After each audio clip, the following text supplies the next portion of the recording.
Morning everyone, welcome back to my channel Poulami's বাইটি ব্লগে তোমাদের সকলকে স্বাগত। তো এই যে আমি এখন বেরোচ্ছি বনুকে আনতে। আর শুভ রথযাত্রা সকলকে। তুমি বলে দাও। শুভ রথযাত্রা সকলকে। সবার আজকে দিনটা অনেক আনন্দে কাটবেন, সুস্থ থাকবেন আর একদম প্রচুর পরিমাণে এনজয় করুন, মজা করুন। হ্যাঁ, মেলায় যান, পাপড় ভাজা খাবেন, পাপড় ভাজা খাবেন, জিলেপি, গরম গরম জিলেপি, আর অবশ্যই করে কিন্তু রথ টানতে হবে। জয় জগন্নাথ। আমি কিন্তু এখনো পারিনি, মামার বাড়ি যাচ্ছি, ট্রাই করবো ওখানে যদি রথ টানতে পারি। তো টাটা, চলে আসছি আমি।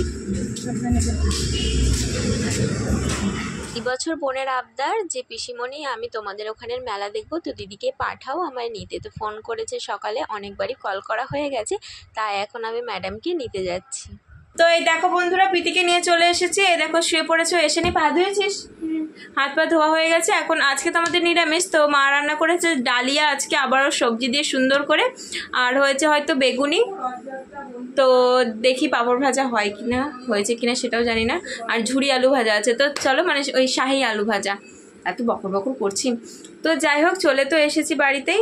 আমি এখন যাবো গপুকে দুপুরের ভোগটা দিয়ে, তারপরে আমরা এসে সবাই মিলে খাওয়া দাওয়া করবো।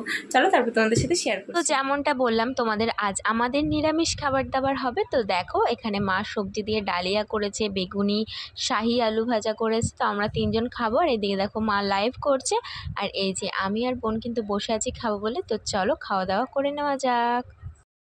বিকেল বন্ধুরা, আর এই যে এখানে একটা ছোট রথ যাচ্ছিলো, সব বাচ্চারা নিয়ে বেরিয়েছিল। তো সকাল থেকে তো ভেবেছিলাম যে রথই হবে, হয়তো আর টানা হবে না। তো যাই হোক, এখানটাতে রথের দড়ি টেনেছি, মানে জগন্নাথদেবের অশেষ কৃপা যে আমি রথটা টানতে পেরেছি। যাই হোক, বোনও টেনেছে। ওই দেখো এসে নেওয়া শুয়ে পড়লো।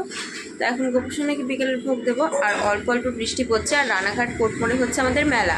তো প্রচুর লোক গেছে, প্রচুর লোক যাচ্ছেও বাইক নিয়ে, সব হেঁটে হেঁটে বাইক নিয়ে সব সেজে গুজে যাচ্ছে। আমরাও যাব দেখতে, তোমাদেরও সাথে নিয়ে যাব। চলো, ঝমঝম কাজগুলো তো রেডি হয়ে গেছি। চলো এবার মেলায় বেরোনো যাক। মা বোন সবাই রেডি হয়ে গেছে, এখন আমরা মেলার দিকে যাব। আর আগের দিন কিন্তু আমি এক্সপ্রেস বাজার থেকে যেটা নিয়েছিলাম আর কি, সেটাই আজকে পরেছি। চলো তোমাদের সাথে শেয়ার করব। হ্যাঁ, আসি। দেখো আমরা তিনজন মিলে বেরিয়ে গেছি। রথের মেলা, বৃষ্টি হবে না তা কখনো হয়, আর সাথে এত লোকের ভিড়। যাই হোক, বেশ মজা লাগছে। টিকাতা যতই হোক না কেন, মেলা কিন্তু বড্ড ভালো লাগে। এই চোখ চলে গেছে এই দেখো পুতুলগুলোর দিকে। তারপরে দেখো চুড়ির কালেকশনগুলো, জাস্ট ওয়াও। এরপরে তো মেয়েদের সব থেকে পছন্দের কানের, মানে ইয়াররিংস। মা বললো আমায় কোন কানেরটা পছন্দ হচ্ছে একটু দেখ। তো একটা কানের চুজ করলাম। ওরে বাবা, দাম শুনি তার 200-250 টাকা প্রায়। তো তার জন্য বললাম না না বাবা, কোনো দরকার নেই। দেখো এই যে ইয়াররিংসগুলো, তোমাদের কেমন লাগছে অবশ্যই কমেন্ট করে জানিও। যাই হোক, এরপর ওখান থেকে চলে আসলাম জগন্নাথ দেবকে দর্শন করবো বলে। চলো তোমরাও দর্শন করো। এই যে জগন্নাথ দেব, বলরাম এবং মা সুভদ্রা, সবাইকে কিন্তু তোমরা দর্শন করো। কৃষ্ণ নাম তো হচ্ছিল, তার সাথে কিন্তু ওখানে প্রসাদও দেওয়া হচ্ছিল, মানে তবে সেটা টাকা দিয়ে কিনে নিতে হবে। জগন্নাথ দেবকে দেখে তো মনটা খুবই ভালো হয়ে গেছে। এই যে দেখো গৌরনীতায় কি সুন্দর অপূর্ব লাগছে। আর এই যে রথ, পরই কিন্তু সেই সময় চলে আসলো যে সময় আমাদের সাথে একটা বড় অঘটন ঘটেছে। আমরা তো টিকিটটা দেখলেই, টিকিট কাটার পরেই মার হাতে ছিল 350 টাকা, আর সেটাই আমার মা হারিয়ে ফেলেছে। কিভাবেই হোক পড়ে গেছে মার হাত থেকে।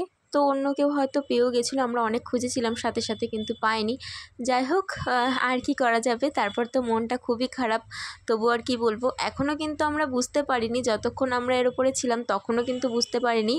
আমরা যখন গেছিলাম পাপড়ি চাটের দোকানে পাপড়ি চাট খেতে, তখন মা দেখে যে না, এই তো আমি 500 টাকা ভাঙিয়ে 150 টাকার টিকিট কেটে আর 350 টাকা আমার কাছে আছে, তো সেটা কোথায়, সেটা তো নেই। যাই হোক, যা হওয়া সেটা হয়ে গেছে।